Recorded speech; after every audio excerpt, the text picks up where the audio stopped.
مالك يا اختي؟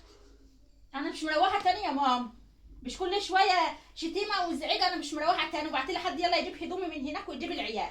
انا طلعت كده لوحدي، مشيت مش عايزه اقعد هناك. يلا روحي بقى ابعتي حد يجيب الهدوم والعيال. انا مش راضيه. استهدي بالله، استهدي بالله. لا مفيش بيت ما بيحصلش فيه مشاكل. لا، دي مشاكل على طول. لا لا استهدي بالله. لا ما ينفعش يا حبيبتي كل البيوت بيحصل فيها، خليكي عاجله كده وتحملي. لا ما انا اتحملت ياما، ما ينفعش لا كده. يا حبيبتي معاكي عريس وعروس، سيبي عيالك وتروحي فين؟ الناس يقولوا ايه؟ ما انا مش مستحمله بقى، كفايه كده. لا خليكي عاجله كده لا. تحملي. مستحمله السنين دي كلها، جايه لما كبرت وعيالك كبروا على وش جواز ايه تقولي لي مش قادره استحمل؟ ايه هما كبروا خلاص. هتيجي تخدمي نسوان خواتك؟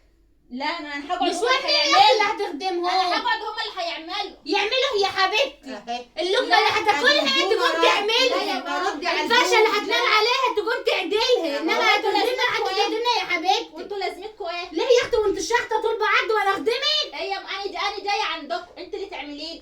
لا يا حبيبتي انت جايه تقعدي عند امك يا لا حبيبتي. واقوم الصبح الاقي الفطار. يا حلاوه يا حلاوه وانام لغايه ميعاد الغدا واقوم الاقي الغدا. امال ايه؟ يا حلاوه يا حلاوه.